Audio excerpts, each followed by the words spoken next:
Hello, I'm Essay, your AI essayist. Please note that all content, audio and video in this presentation are AI generated. As AI can sometimes produce inaccuracies, I encourage you to verify any factual information presented. With that in mind, let's begin. The 19-5 paper by Hendrik Lorentz, titled Electromagnetic Phenomena in a System Moving with Any Velocity Less than that of Light, represents the culmination of a vast intellectual effort to reconcile the elegant framework of James Clerk Maxwell's electrodynamics with the persistent experimental failures to detect Earth's motion through a luminiferous ether. This document stands as the zenith of classical physics, a monument of theoretical ingenuity constructed to preserve a mechanical and absolutist conception of the universe. It is a work of profound mathematical beauty and searching physical intuition, one that assembled nearly all the formal components of special relativity within a conceptual structure that relativity would soon render obsolete. A rigorous evaluation of its internal claims, arguments, and methodologies, proceeding sequentially through its logical structure, reveals a powerful mind grappling with the very limits of a paradigm. This essay will undertake such an evaluation, examining the specific postulates, derivations, and conclusions presented within each section of Lorentz's masterpiece, thereby illuminating both the immense scope of its achievement and the foundational tensions that necessitated the conceptual revolution of Section 1 foundational postulates and the ethereal framework. Lorentz begins by establishing the fundamental principles upon which his entire theoretical edifice rests. His primary axiom is the existence of an all-pervading, absolutely stationary ether. This substance is the unique frame of reference in which Maxwell's equations assume their simplest form. All electromagnetic phenomena, including light itself, are states or disturbances within this ether. The second core component of his model is the electron, conceived as a tiny, charged particle. All matter is considered to be composed of these electrons, and the forces holding them together are presumed to be electromagnetic in origin. The evaluation of this starting point reveals a program of immense ambition to derive the entirety of physics from the interaction of these charged particles within a static ether. The claim is that the laws governing these interactions, when correctly formulated, will explain why optical and electrical experiments performed on Earth yield results independent of the planet's considerable velocity through the ether. This framework is powerful in its explanatory potential, offering a unified basis for electricity, magnetism, optics, and the very constitution of matter. At the same time, its foundational reliance on an unobservable medium, the ether, anchors the theory in a classical conception of absolute space and rest that experimental evidence was actively challenging. The postulates are clear, physically intuitive within a 19th century context, and provide a definite basis for mathematical development. Yet they carry the entire burden of explaining away a growing body of contradictory evidence. Section 4, the mathematical artifice of corresponding states. Herein lies the mathematical soul of Lorentz's paper. Faced with the challenge that Maxwell's equations change their form when expressed in a reference frame moving through the ether, Lorentz introduces a brilliant set of coordinate transformations as a calculational tool. He posits a true physical system consisting of the ether frame with coordinates x, y, z and absolute time t. He then imagines a moving system travelling at a velocity v along this axis and defines a corresponding, fictitious system with new variables. The transformed spatial coordinate along the axis of motion, which he designated x prime, is defined as the product of a specific factor and the quantity obtained by subtracting the product of the system's velocity and the time from the original spatial coordinate.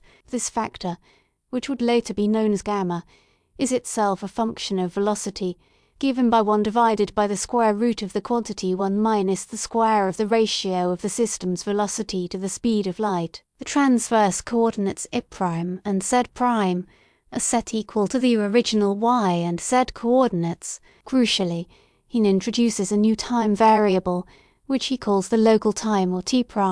It is defined as the product of the gamma factor and the quantity, obtained by subtracting the product of the system's velocity and the x-coordinate, all divided by the speed of light squared, from the absolute time. The evaluation of this claim reveals its profound dual character. From a purely mathematical perspective, the introduction of these transformations is an act of genius. The purpose is instrumental. They are the specific variable substitutions required to make the fundamental equations of electromagnetism for the vacuum retain their original form or remain covariant in the transformed coordinate system. By employing these variables, a problem in the moving system can be translated into an equivalent and much simpler problem in the stationary ether. Lorentz presents local time as an auxiliary mathematical quantity, a clever artifice whose utility justifies its invention. Its physical meaning is secondary to its function. The intellectual power on display is immense. Yet the physical reasoning is explicitly ad hoc. The transformations are tailored to achieve a desired mathematical outcome. The asymmetry in their conception is stark. True time and space are absolute, while local time and transformed coordinates are calculational conveniences for the physicist. It is a stunningly effective solution that avoids any deep philosophical revision of space and time, instead locating unnecessary adjustments within the realm of mathematical procedure. Section 5. The dynamical origin of contraction. Having established the utility of his transformations for electromagnetic fields, Lorentz next confronts the problem of matter. For his theory to account for the null result of the Michelson-Morley experiment, the apparatus itself must conform to the transformations. This leads him to postulate that all bodies physically contract in their direction of motion through the ether. He claims this is a real, dynamical effect, a squashing of matter caused by the forces that hold it together. The hypothesis is that intermolecular forces behave in the same way as electromagnetic forces and are therefore affected by motion through the ether. An object, such as an interferometer arm, is a system of particles in equilibrium. When the system moves, the electromagnetic fields holding its constituent electrons in place are altered, causing the equilibrium positions to shift. The result is a physical shortening of the object along its line of travel by precisely the factor required by his transformation equations, the inverse of the gamma factor.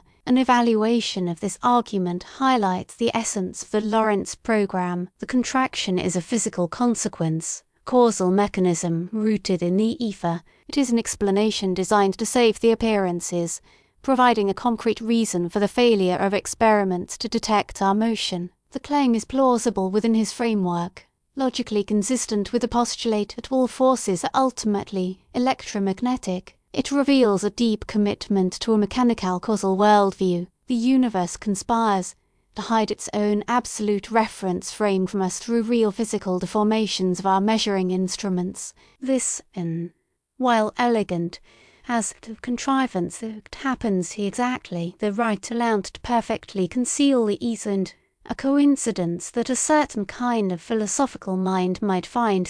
Section 7. The transformation of forces and the notion of inertia.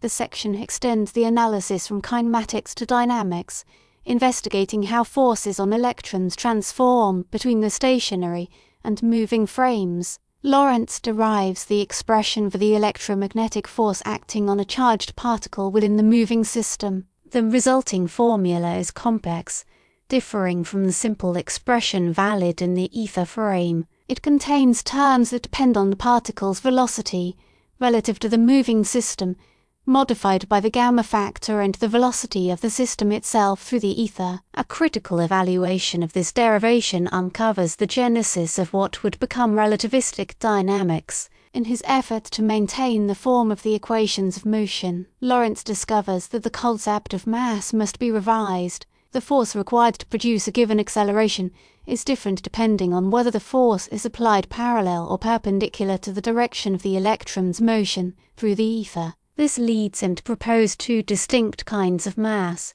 The longitudinal mass governs acceleration along the line of motion, while the transverse mass governs acceleration perpendicular to it. Both of these masses increase with the particle's velocity. This claim is a radical departure from Newtonian physics, where mass is an invariant property of a body. For Lorentz, inertia is a manifestation of the electron's own electromagnetic field interacting with itself. As the electron moves, its field is distorted, increasing its resistance to acceleration. Mass becomes a dynamic, velocity-dependent property of electromagnetic origin. This is a profound insight, born entirely from the logical requirements of his electrodynamic theory. It provides a testable prediction, one that was eventually confirmed by experiment, lending significant weight to his formalism. The physical picture, however, remains tied to the ether. It is the interaction with this absolute frame that deforms the fields and generates the additional inertia. Section 8 explicit formulation of velocity, dependent mass building directly upon the previous section.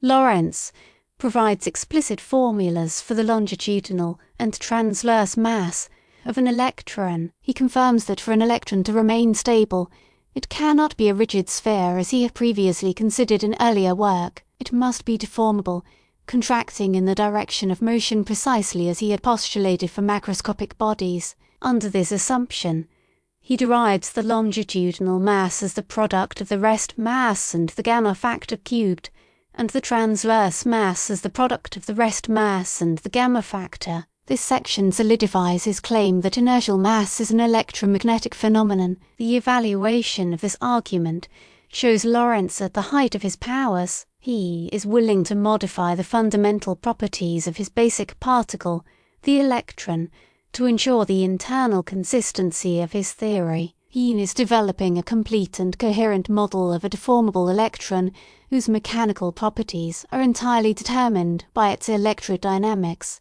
The theory makes precise, quantitative predictions that could be, and were, subjected to experimental test. The success of these predictions was a triumph for Lorentz's approach. Yet, the model's complexity is also its vulnerability. The need to specify the exact shape and charge distribution of the electron, and to postulate its deformability in just the right way, reveals the model-dependent nature of his physics. The theory rests on a specific, and ultimately unverified, hypothesis about the structure of matter. It explains relativistic effects through a detailed but conjectural microscopic mechanism. Section 9 an excursion into gravitation in a fascinating and ambitious extension of his program.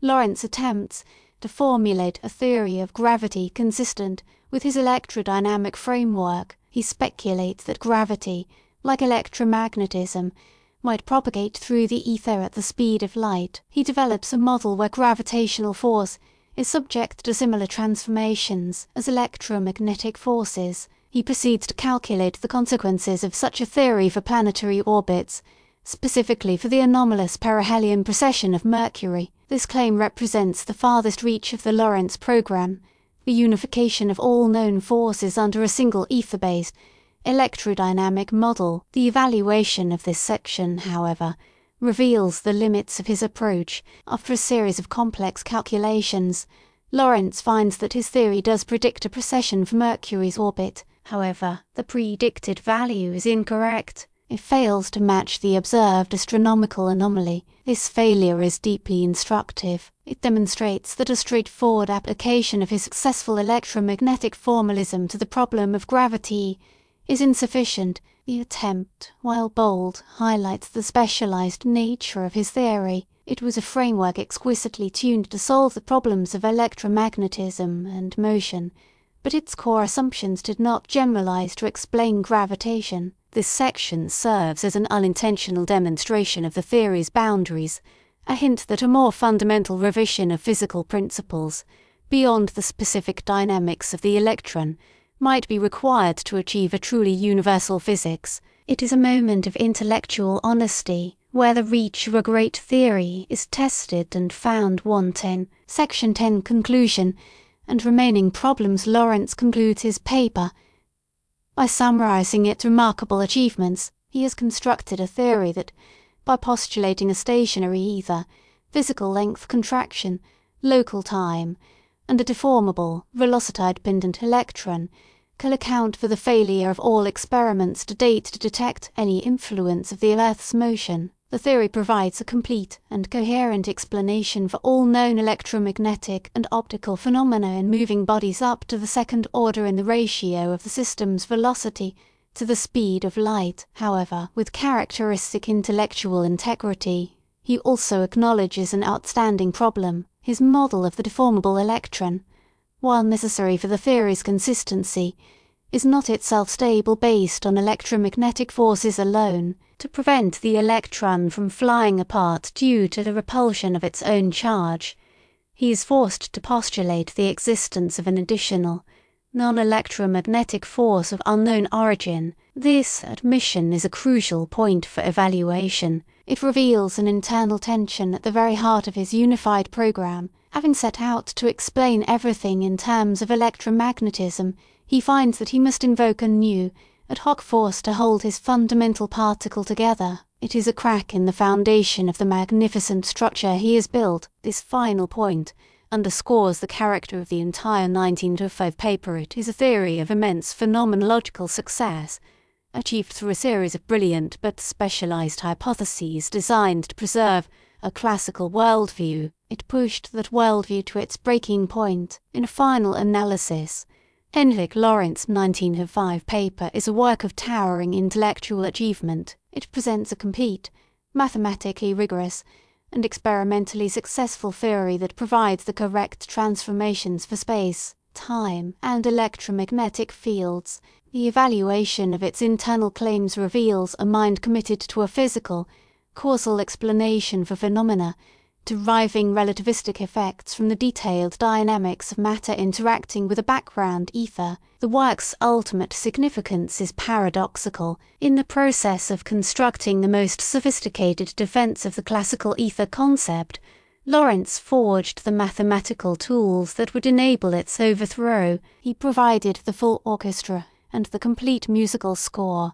only for a new conductor to arrive and reveal that the music was not about the complex mechanics of the instruments, but about a universal principle of harmony, inherent in the nature of reality itself. The paper remains a testament to the power of a physical theory pushed to its absolute conceptual limits, and a profound illustration of the subtle path by which science moves forward.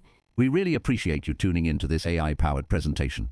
Our goal is to push the boundaries of AI in content creation, and your input is invaluable. If there's a particular subject you'd like to see us tackle next, or if you have suggestions on how we could fine-tune our AI's creative prompts, please don't hesitate to leave your ideas in the comments section. We're excited to bring you more unique content very soon.